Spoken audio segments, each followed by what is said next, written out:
Friends, good morning అందరికీ. ఈరోజు స్పెషాలిటీల్లో second speciality, already first speciality men's day చేశాను, నా యూట్యూబ్ ఛానల్లో ఉంది చూడండి.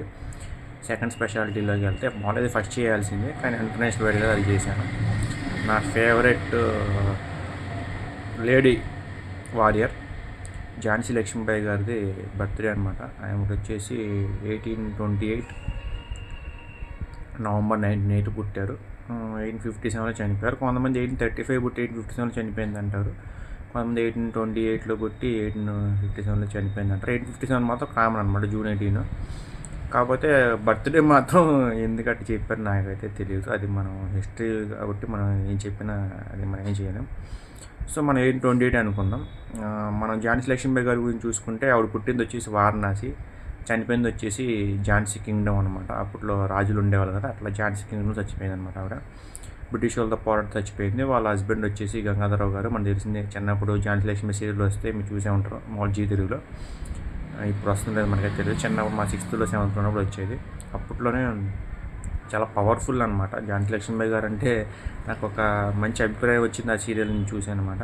అంటే ఆవిడ మనం సపరేట్గా చూడలేదు కదా, దాన్ని చూశాను అనమాట. సో ఆవిడ 29 ఇయర్స్కే అమర్రాలు అయిందనమాట. బ్రిటిష్ వాళ్ళతో పోరాడి బ్రిటిష్ వాళ్ళని పరుగులెత్తిచ్చింది. బాగ్ ఫిరంగి బాగ్ అనేది అంటే పరిగెత్తండి రా ఇంగ్లీష్ చదవాలరా అని అర్థం అనమాట. సో ఇలా బ్రిటిష్ వాళ్ళని పరిగెత్తించి 29 ఏళ్ళు చాలా పోరాటం చేసి, అంటే పుట్టగానే ఎవరు చేయలేదు, ఒక 5 years తక్కువ వేసుకొని 24 years ఆర్ 20 years పోరాటం చేసి బ్రిటిష్ వాళ్ళ మీద చనిపోయిందనమాట.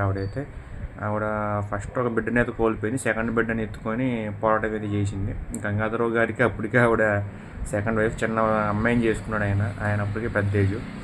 అది మనం హిస్టరీలోకి ఎక్కువ వెళ్ళకూడదు, ఎందుకంటే వాళ్ళ పర్సనల్. అది అప్పట్లో రాజులు అట్లా చేసుకునే చిన్న చిన్న పిల్లలను చేసుకునేవాళ్ళు. అది ఇంతకుముందు హిస్టరీ ఇప్పుడు అట్లా లేదులేండి, ఇప్పుడు మినిమం 18 ఏళ్ళు ఉండాలి. సో టాపిక్లోకి వెళ్ళిపోతే ఈరోజు ఝాన్సీ లక్ష్మీబాయి గారిది 190th బర్త్డే అనమాట. 197 నుండి 198లోకి వెళ్తారు. ఇంకో 2-3 years ఉంటే ఆవిడ చనిపోయి కూడా 200 years అవుద్ది. సో ఇప్పటికి మనం ఆవిడ గుర్తుపెట్టుకున్నామంటే ఆవిడ చేసిన బ్రిటిష్ వాళ్ళ మీద పోరాటం కావచ్చు, ఆవిడ బ్రిటిష్ వాళ్ళని పరిగెత్తించింది కావచ్చు, ఆవిడ and first war of independence declare అయ్యింది కూడా అప్పట్లోనే అనమాట. 1835 ఆ టైంలోనే first war of independence declare అయ్యింది. తర్వాత 1935 అంటే 100 years పట్టిందనమాట ఆ ఇండిపెండెన్స్ డే వార్ డిక్లేర్ అయ్యాక కూడా. సో ఇదనమాట. సో జోహార్ మేడం, అమర్ రహే, సెల్యూట్ యూ, జై హింద్, జై Bharat. Thank you so much.